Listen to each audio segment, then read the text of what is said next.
নিরামিষের দিনে ভাত বা রুটির সাথে পনিরের এই রেসিপিটি ট্রাই করতে পারেন। খেতে কিন্তু দারুণ টেস্টি হয়। একবার বানিয়ে খেলে এর কিন্তু প্রেমে পড়ে যাবেন। এর জন্য আমি বাটির মধ্যে কিছুটা চালমগজ আর কিছুটা কাজু অল্প জল দিয়ে ভিজিয়ে রাখছি। অন্যদিকে মিক্সিং গ্রাইন্ডারের মধ্যে 2 টেবিল স্পুন পোস্ত নিয়ে জল ছাড়া পোস্তটা গুঁড়ো করে ওর মধ্যে দিয়ে দেবো কাঁচা লঙ্কা, অল্প কিছুটা আদা কুচনো এবং আগে থেকে ভেজানো কাজু আর চালমগজ দিয়ে একটা স্মুথ পেস্ট তৈরি করে নেব। এদিকে পনিরগুলোকে ছোট ছোট কিউব আকারে কেটে নেব।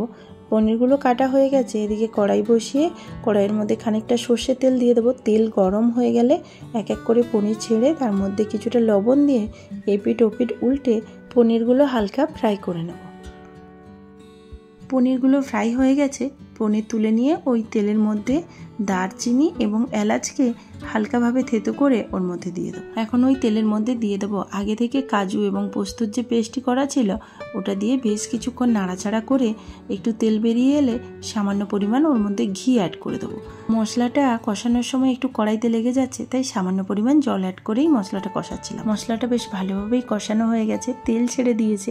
এখন এর মধ্যে দিয়ে দিচ্ছি 3 টেবিল স্পুন ভালো করে ফ্যাটানো টক দই, সাথে দিয়ে দিচ্ছি স্বাদ মতো লবণ। দইটা দিয়েও বেশ কিছুক্ষণ নাড়াচাড়া করে মশলা থেকে তেল ছেড়ে দিলেই অ্যাড করে দিতে হবে সামান্য পরিমাণ জল।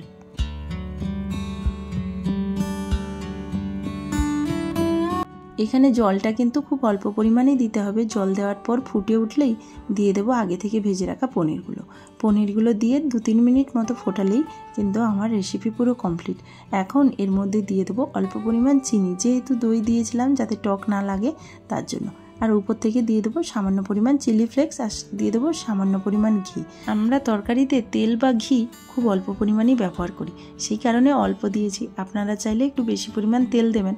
তেল দিলে জিনিসটা দেখতে বেশি সুন্দর হয় এবং টেস্টটা একটু পরিবর্তন হয়। সবজিটা দেখে কিন্তু এক্ষুনি খেতে ইচ্ছা করছে। দারুণ ডিলিশিয়াস, রুটির সাথে খেতে কিন্তু খুব টেস্টি হয়। যারা পনির খেতে পছন্দ করে না তাদেরকে এইভাবে বানিয়ে দিলে কিন্তু পনিরের প্রেমে পড়ে যাবে।